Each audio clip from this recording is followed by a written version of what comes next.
मैं खामोशी से अंदर दाखिल हुआ और चुप करके माँ के सामने खड़ा हो गया। माँ उधर आओ, उमर मेरे पास बैठ जाओ। देखो बेटा, कल तुम कितना गलत काम कर रहे थे। इससे तुम्हारे जिस्म पर कितने बड़े असरात पड़ सकते हैं तुम्हें अंदाज़ा भी है। सूरी माँ दोबारा नहीं करूँगा। माँ सूरी के बच्चे वादा करो कि दोबारा नहीं करोगे। ठीक है माँ, दोबारा नहीं करूँगा। ठीक है बेटा, सो जाओ जाके, माँ ने कहा। मैंने सोचा कि जो मैंने देखा था सब माँ को बताऊँ। माँ, आप मेरा इतना ख्याल नहीं करती जितना आपने बाजी नाजिया का रखा है। बेटा, मैं समझी नहीं, क्या कहना चाहते हो खुलकर बताओ। मैंने हिम्मत बढ़ाई। माँ, 25 दिन पहले रात को मैंने सब देख लिया था जो आप तीनों कर रहे थे। ये बात करते ही माँ का रंग पीला हो गया और माँ की हालत बिल्कुल ख़राब हो गई। माँ की हालत देखकर मैं डर गया और दिलासा दिया कि मैं समझता हूँ कि यह आपकी मजबूरी है। जितना मैं मजबूर हूँ इसे कहीं ज़्यादा आप और बाजी नाजिया मजबूर हैं। बाजी नाजिया की बातें भी मैंने सुनी हैं कि वो कितनी मजबूर हैं। माँ, आप फिक्र ना करें, ये मेरा और आप राज रहे। बाजी नाजिया को भी पता नहीं चलेगा कि मुझे सब पता है और ना ही वाजिद को पता चलेगा। बस आप एंजॉय करती रहा करो। मेरी ये बातें सुनकर माँ काफ़ी रिलैक्स हो गई। माँ ने नज़रें झुकाई थीं। लेकिन तेरे बाबा 4-5 साल बाद घर आता है। बेटा, मैं बहुत बर्दाश्त करने की कोशिश करती हूँ लेकिन नहीं होता मुझसे। मैं हंस दिया। वैसे माँ, एक और बात है। माँ, क्या? कौन सी? मुझे यकीन नहीं हो रहा। वाजिद कितना छोटा है और उसका तोता कितना बड़ा है। माँ हंसकर मेरा कान खींचकर बोली, चल शैतान, कोई अपनी माँ के सामने भी इस तरह की बातें करता है। मैंने कहा कि आप हमेशा से मेरी दोस्तों की तरह रही हैं तो हम ये बात खुलकर कर सकते हैं। अब माँ मुकम्मल मेरे साथ क्लोज से हो गई थी। हाँ बेटा, आपको तो मैंने दूध में गोली खिलाई थी, इसको भी तुमने ज़ाय किया था। जी माँ, अगर ज़ाय ना करता तो ऐसा नज़ारा देखने को किधर मिलता।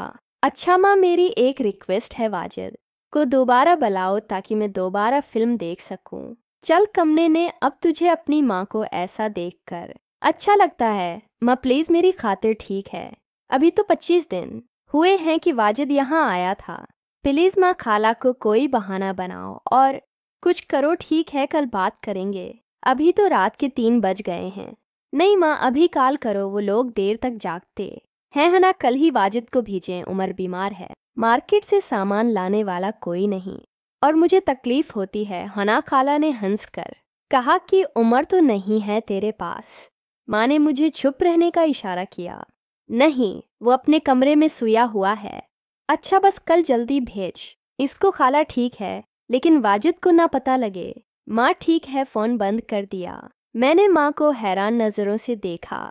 माँ, खाला को भी पता है। हाँ बैठा, इसकी मर्जी से ये होता है, लेकिन वाजिद को नहीं पता। ठीक है माँ, बस जल्दी से वाजिद आ जाए, बहुत जल्दी है मुझे। माँ हंसकर बोली। मैं हंसकर, माँ इस दफ़ा मेरे सामने करना ठीक है। माँ बोले, नहीं बेटा, ये नहीं हो सकता। वाजिद को पता चल जाएगा। मैंने कब कहा वाजिद को पता लगे। बस वैसे ही मेरे कमरे में एक बेड और एक चारपाई पर मैं सो जाऊंगा और बेड पर आप दोनों रहोगे और गोली का बहाना करना कि उसको जूली खुलाई है और दूसरा मेरे कमरे में हीटर भी है। माँ हंसकर, मैं तो तुझे छोटा समझती थी, लेकिन तुम तो बड़े कमीने हो। प्लान भी तुमने सोच लिया। ठीक है बेटा, मुझे भी नींद पूरी करने दो, तुम भी पूरी कर लेना। वैसे भी बस कल तेरी माँ को सारी रात जगाए रखेगा। ठीक है माँ, गोद नाइट। सुबह नाश्ता।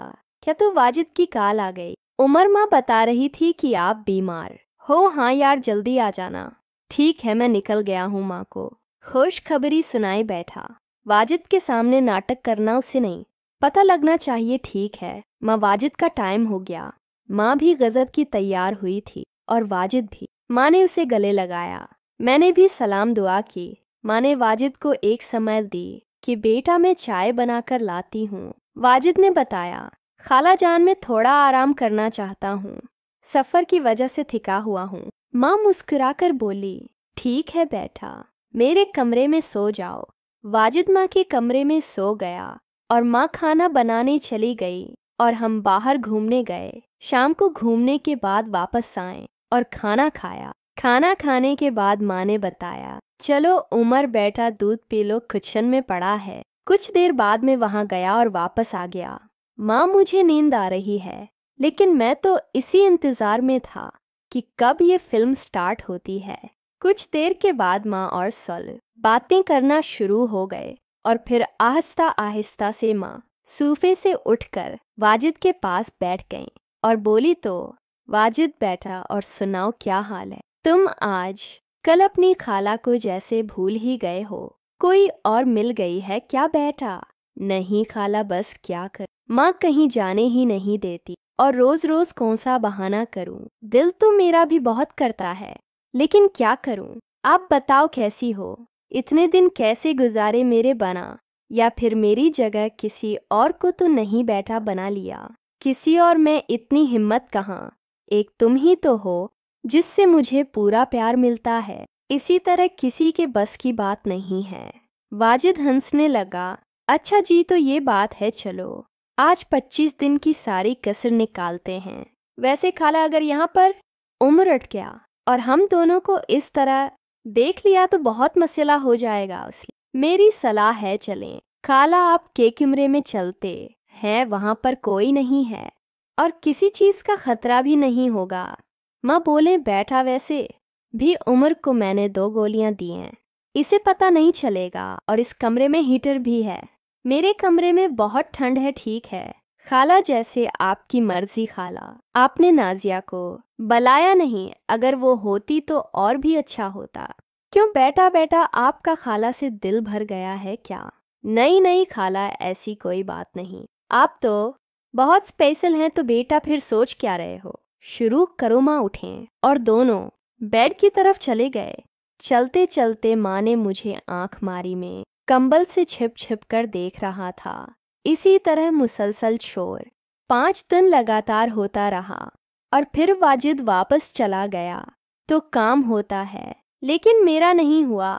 मैंने भी खाला से मिलना है। ठीक है बेटा, इस हफ्ते में वाजिद की माँ को बुलाती हूँ और मैंने उसको बिल्कुल राजी कर लिया है। माँ सच? हाँ बेटा, मैं नाजिया का काम कर सकती हूँ, तो मेरा क्यों नहीं? लेकिन बेटा वो कहती है कि मैं तैयार हूँ, लेकिन मेरी एक शर्त है। कौन सी शर्त माँ? पता नहीं क्या कह रही थी कि वहाँ आकर बताऊंगे। ये सुनकर मैं बहुत ज़्यादा खफा हुआ। बेटा खफा क्यों होते हो? तेरी माँ है ना, अगले हफ्ते एंटी हना यानी वाजिद की माँ आ गई। ये बात सोचकर मैं बहुत ज़्यादा शर्मा रहा था। हना आंटी मुझे अजीब नज़रों से देख रही। फिर माँ बोली, नाजिया आंटी अरे आई। माँ मेरा भांजा तो बहुत शर्मता है, तो फिर इस तरह कैसे बनेगा काम? और आंटी ने एक जोरदार कहका लगाया है, जिस पर माँ भी हंस पड़ी। रात हुई और बहुत ज़्यादा परेशान था। मैं तो इस तरह में स्टार्ट लूँगा और कैसे होगा, और फिर वक्त का पता ही ना चला। और 8 साल के बाद माँ और आंटी दोनों अपने कमरे में चले गए। मैंने दरवाजे के साथ कान लगाया तो आंटी ने माँ को बताया कि हाय, मैं माँ तैयार हूँ उस काम के लिए। आखिर उमर भी तो मेरा बेटा है, लेकिन मेरी शर्त है तुम भी हमें देखो जी। माँ ने हंसकर कहा, कोई नहीं मेरी बहन, मुझे मंजूर है। और वैसे भी इसमें कौन सी बड़ी बात है? उम्र को तो मैं ये भी पता है कि मेरा और वाजिद का क्या रिश्ता है, और वो हमें कई बार देख भी चुका है। ये सुनकर आंटी चौंक पड़ी। फिर कुछ बातें करने के बाद आवाज़ दी, उमर बेटा इधर आओ।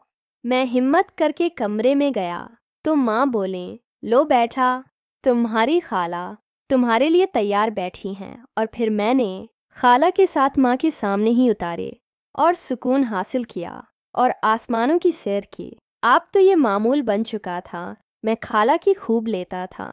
इस तरह की मज़ीद स्टोरीज देखने के लिए चैनल को सब्सक्राइब कर लें।